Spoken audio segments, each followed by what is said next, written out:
Di kampus itu saya berkali-kali ketemu dokter, profesor, dan mereka umumnya itu orang-orang yang galau, yang gelisah. Dan lucunya itu mereka memposisikan saya sebagai penasihat.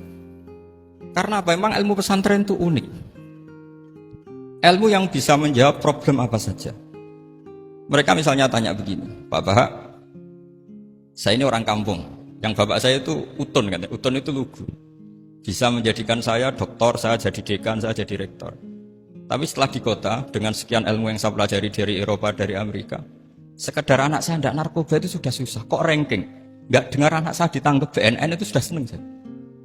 Artinya apa? Dia sadar ternyata kearifan lokal yang dididik para kiai menjadikan anak-anaknya jadi profesor, jadi dokter. Tapi dengan ilmu kedoktorannya, orang menjadikan anaknya ranking itu susahnya bukan main. Karena nggak ada kearifan. Ilmu yang mereka anggap adalah dianggap ya, tentu tidak hakikat, eksak. Eksak saja sebetulnya tidak juga subjektivitas mereka. Kita bisa membuktikan ke khalayak ramai kalau kita tidak kalah. Khawarizm Al-Jabar terkenal di barat, Avicenna atau Ibnu Sina itu ya dengan ilmu-ilmu umum. Dan mereka fasih sekali menerangkan ilmu medis, ilmu apa. Fasih sekali. Sehingga ketika sekarang teknologi katanya adanya di barat, di Eropa, sebenarnya mereka itu kagum sama Islam. Karena mereka ngakui bahwa di antara ilmu itu dari Islam, zaman Khawarizm, zaman Al-Jabar, zaman Avicenna, zaman Ibnu Rus dan sebagainya. Saya beri sekian contoh dan ini saya bilang tanyakan ke orang kafir yang paling inat, paling lajeb di dunia. Tanyakan ayat ini, pasti artinya seperti ini. Yaitu ketika ada fenomena likuifaksi, tentu kalau di Jogja kan ada grup ilmiah. Mereka tanya saya, Pak Bahak, apa ada teori manusia itu ditenggelamkan di bumi? Yang teori, bukan kasus, bukan peristiwa sejarah. Kalau peristiwa sejarah kan ada korun. Saya ditanya gitu terus saya jawab, Aamin tumman fis sama ayakhsifa bikumul ardo fa idza hiya tamur. Apa kamu merasa aman di dunia sementara pengendali langit, man fis sama itu pengendali langit.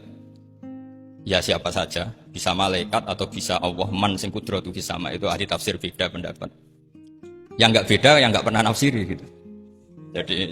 Jadi yang nggak beda karena nggak pernah nafsiri.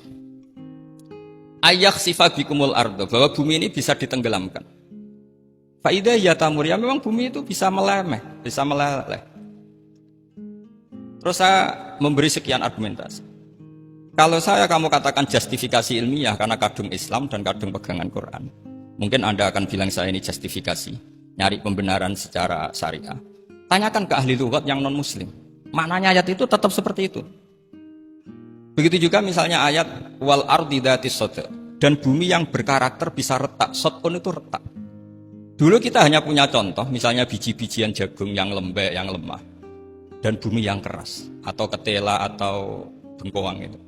Ternyata dengan segala kelemahan ini, biji-bijian ini bisa merekah, dan buminya yang ngalah memberi ruang. Dulu ulama hanya nyontohkan tadi. Misalnya kalkhinto apa saja yang bisa bumi mengalah dengan proses tumbuhnya tanam.